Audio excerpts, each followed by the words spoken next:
Colonel कमर जवेद बाजवा से कहता हूं, इस बात को इजी मत लो सर। 22 करोड़ अवाम का पाक फौज के साथ वही रिश्ता है जैसे एक रूह का एक जिस्म के साथ होता है। जो पाकिस्तान की मेरी पाक फौज के खिलाफ गलत जुबान इस्तेमाल करेगा, चाहे वो नून लीग का है, चाहे वो पीटीआई का है, चाहे वो पीपल्स पार्टी है, वो बेगैरत घटिया 3 लोग हैं जो मेरी पाक फौज के खिलाफ बकवास करते हैं। मैं उनकी मजम्मत करता हूं। मैं पाक फौज के साथ हूं। सबसे पहले मैं पाकिस्तानी हूं, फिर मैं पाकिस्तान का मुहाफिज हूं। 22 करोड़ अवाम अपनी पाक फौज के शाना बिशाना साथ खड़ी है। पाक फौज को वक्त से देर हो जाए, आगे कदम उठा के इस 22 करोड़ अवाम को खाना जंगी से बचाने के लिए जो ये लोग एक देखो ये क्या चल रहा है साहब। इमरान खान ने पहले अपना शेड्यूल दे दिया हुआ है जलसों का, लॉन्ग मार्च का। आज ये लोग अपने जलसों का शेड्यूल दे रहे हैं। क्या ये अवाम के साथ इंसाफ कर रहे हैं? क्या ये अवाम का भला कर रहे हैं? ये अवाम को, अवाम की अपनी सियासत के लिए खून की नदियां नहरें बहाना चाहते हैं। राना सनाउल्लाह साहब कह रहे थे कि शेख रशीद को क्या आपने खूनी इनकलाब का जो नारा लगाया या बात की, अपने अल्फाज वापस लो। राना साहब, अल्लाह ताला मेरे मुल्क के ऊपर खैर अफियत रखे। आप लोग सब मिलके इस मुल्क को खूनी जंग की तरफ, खाना जंगी की तरफ लेके जा रहे हो।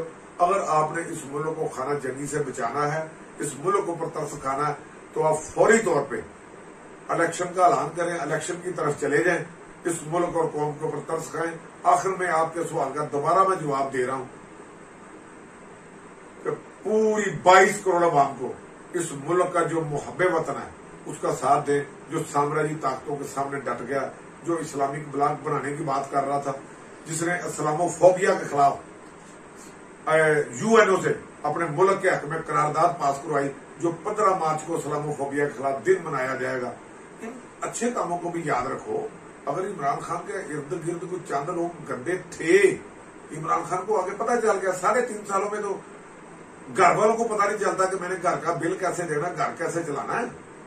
तो ये जो बड़े बड़े काम किए थे, यही मेरा आखिरी पैगाम है यूथ को भी, तमाम पार्टियों के कारकुनान को।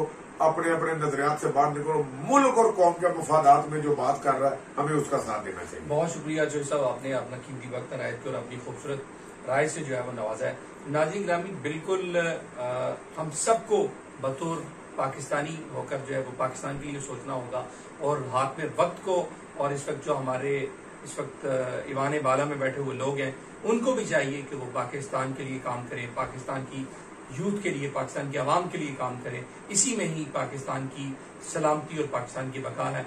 और इसके साथ मैं आपको नाज़रीन ये भी बताता चलूं कि हम सबको चाहिए कि हम बतौर पाकिस्तानी सब मिलकर इनफरादी तौर पर अपना किरदार अदा करें ताकि पाकिस्तान के अंदर तरक्की और खुशहाली आए।